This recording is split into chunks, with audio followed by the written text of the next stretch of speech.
আসসালামু আলাইকুম। আশা করি সকলেই ভালো আছেন। চাকরি প্রত্যাশী ভাই ও বোনেরা, শিল্প মন্ত্রণালয়ের নিয়োগ সার্কুলার প্রকাশ করা হয়েছে। তো আপনারা এই সার্কুলারে আবেদন করতে পারেন। আর আবেদনের অল্প কিছুদিন রয়েছে।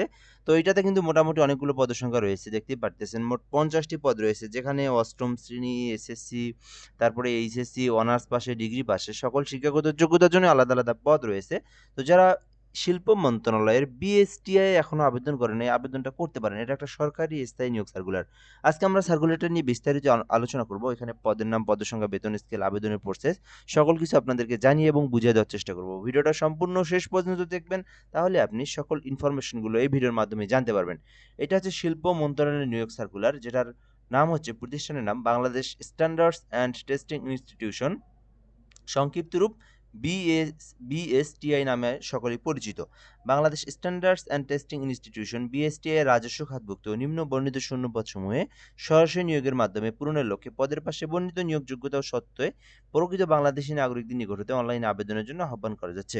অর্থাৎ বাংলাদেশের যে কোনো জেলার যে কোনো প্রার্থী যে কেউ চাইলে নারী পুরুষ উভয়ে এই সার্কুলারে অ্যাপ্লিকেশন করতে পারবে। সরকারি স্থায়ী একটা নিয়োগ সার্কুলার। ১ নম্বর আছে কম্পিউটার অপারেটর, ২টি পদ রয়েছে। বিজ্ঞান বিভাগ হইতে যদি আপনি অনার্স পাস অথবা ডিগ্রি পাস করে থাকেন, তাহলে কিন্তু আপনি কম্পিউটার অপারেটর পদে অ্যাপ্লিকেশন করতে পারবেন। এখানে ১৩ গ্রেডে ২টি পদ রয়েছে।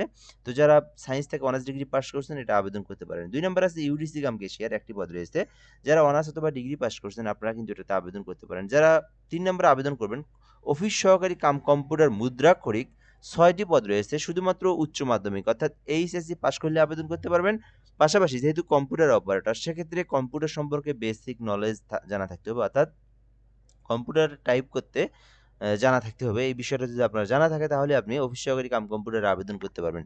৪ নাম্বার আছে কম্পিউটার মুদ্রাক্ষরিক, ১টি পদ রয়েছে।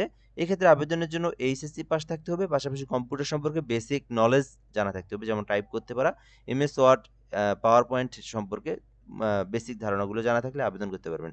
ডাটা এন্ট্রি অপারেটর, ৭টি পদ রয়েছে। উচ্চ মাধ্যমিক জানা থাকলে আপনারা উচ্চ মাধ্যমিক অর্থাৎ এইচএসসি পাস করা থাকলে আবেদন করতে পারবেন। এটাতেও কিন্তু কম্পিউটারের বেসিক নলেজ যদি জানা থাকে, তাহলেই আপনি ডাটা এন্ট্রি অপারেটরে আবেদন করতে পারবেন। এখানেও কিন্তু মোট ৭টি পদ রয়েছে। তো এখানে অফিস সহকারী কাম কম্পিউটার মুদ্রাক্ষরিক, কম্পিউটার অপারেটর, তারপরে হচ্ছে এখানে ডাটা এন্ট্রি অপারেটর, কম্পিউটার মুদ্রাক্ষরিক, ৩টি পদেই কিন্তু আপনার এইচএসসি পাস থাকতে হবে। আর কম্পিউটার সম্পর্কে অ্যা বেসিক নলেজগুলো আপনার জানা থাকতে হবে। তাহলে আবেদন করতে পারবেন। ৬ নম্বরে আছে ল্যাব সহকারী, ৮টি পদ রয়েছে।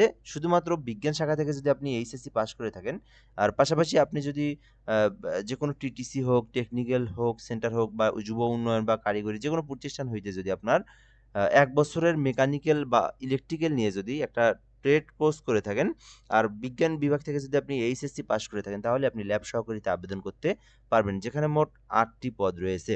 ৭ নম্বরে আছে ক্যাটালগার, ১টি পদ রয়েছে। এখানে আবেদনের জন্য অনার্স অথবা ডিগ্রি পাস করা থাকলে আবেদন করতে পারবেন। ৮ নম্বরে আছে গাড়ি চালক, ১টি পদ রয়েছে। তো এইটাতে আবেদনের জন্য শুধু অষ্টম শ্রেণী পাস করা থাকলে কিন্তু আপনি গাড়ি চালক পদে আবেদন করতে পারবেন। অর্থাৎ গাড়ি চালক পদে আবেদনের জন্য অষ্টম শ্রেণী পাস আর পাশাপাশি ড্রাইভিং লাইসেন্স কিন্তু অবশ্যই লাগবেই।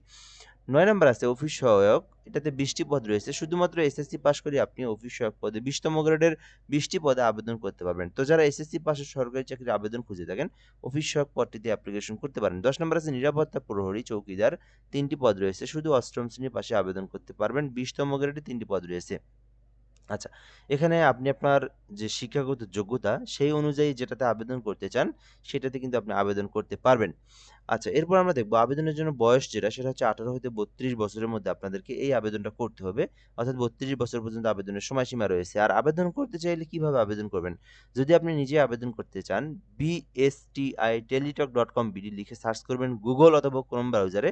তারপরে সকল তথ্যগুলো পূরণ করে একটা ছবি এবং একটা স্বাক্ষর ফটোশপের মাধ্যমে ক্রপ করে কেটে নিয়ে তারপরে কিন্তু আপনি অ্যাপ্লিকেশনটা করতে পারবেন।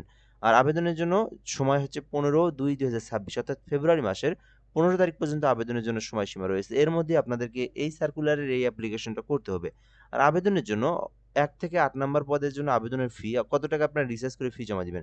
১ থেকে ৮ নাম্বারের মধ্যে ৳১২০ রিচার্জ করবেন, আর ৯ থেকে ১০ নাম্বারে আবেদন করলে ৳৬৫ আপনারা রিচার্জ দিয়ে তারপরে আপনারা ফিটা জমা দিবেন।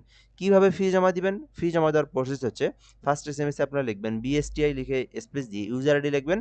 লিখে আপনারা 16322 নাম্বারে সেন্ড করে দিবেন। পরবর্তীতে একটা পিন নাম্বার দিবে আপনাকে। তো আবার আপনারা বিএসটিআই স্পেস ইয়েস লিখে পিন নাম্বার দিয়ে এই পিন নাম্বারটা এখানে দিয়ে 322 নাম্বারে সেন্ড করে দিলে কিন্তু আপনার আবেদনটা সম্পূর্ণ হয়ে যাবে। সো আপনি চাইলে এটাতে আবেদন করতে পারেন। আরো একটা সার্কুলার আছে। তার আগে একটা বলে নেই, যারা সরকারি চাকরির আবেদনগুলো ঘরে বসে থেকে একদম নির্ভুলভাবে করে নিতে চান, বাহিরে যাওয়ার প্রয়োজন নেই। জাস্ট আপনি হোয়াটসঅ্যাপে আমাকে এসএমএস দিবেন। আমার মাধ্যমে করে নিতে পারবেন। হোয়াটসঅ্যাপে এসএমএস দিয়ে বলবেন কোন সার্কুলারে আবেদন করবেন। আমি আপনাকে একটা ফর্ম দেব। আপনি তথ্যগুলো পূরণ করে দিবেন। আমি আপনাকে আবেদন করে সঙ্গে অ্যাপ্লিকেশন যে কপিটা সেটা আপনাকে পাঠায় দেব। তো চাইলে ঘরে বসে থেকে আমার মাধ্যমেও যেকোনো সরকারি চাকরির আবেদন করে নিতে পারেন একদম নির্ভুলে, আ এই নাম্বার হোয়াটসঅ্যাপে এসএমএস করে। ওকে, এটা হচ্ছে আপনার বিএসটিএ নিয়ে যে নিয়োগ সার্কুলারটা এটা গেল। আরো একটা সার্কুলার আছে, বড় একটা সার্কুলার সড়ক ও জনপথ অধিদপ্তরে। বাংলাদেশের যেকোনো জেলার যে কেউ আবেদন করতে পারবে। সার্ভেয়ার পদে ৯ টি পদ রয়েছে। সিকিউরিটি সুপারভাইজার পদে নিয়োগ দেওয়া হয়েছে। ইঞ্জিন চালক ১৬ টি পদ রয়েছে। শুধুমাত্র এসএসসি পাশে আবেদন করতে পারবেন। অবশ্যই এখানে ড্রাইভিং লাইসেন্স থাকতে হবে, তাহলে অগ্রাধিকার পাবেন। অর্থাৎ ইঞ্জিন চালকের অভিজ্ঞতা থাকলে অগ্রাধিকার পাবেন। ৪ নাম্বার আছে ওয়ার্ক অ্যাসিস্ট্যান্ট, ৫২ টি পদ রয়েছে। শুধু উচ্চ মাধ্যমিক পাস করা থাকলে আবেদন করতে পারবেন। নিরাপত্তা প্রহরীতে ১৬০ টি পদ রয়েছে। শুধু এসএসসি পাস থাকলে আবেদন করতে পারবেন। তো যারা এটাতেও আবেদন করতে চান, এটাতেও কিন্তু আপনারা আবেদন করতে পারবেন। এটা হচ্ছে চলমান একটা সরকারি স্থায়ী নিয়োগ সার্কুলার। তো এ পর্যন্তই আজকের ভিডিওটা। ধন্যবাদ। আসসালামু আলাইকুম।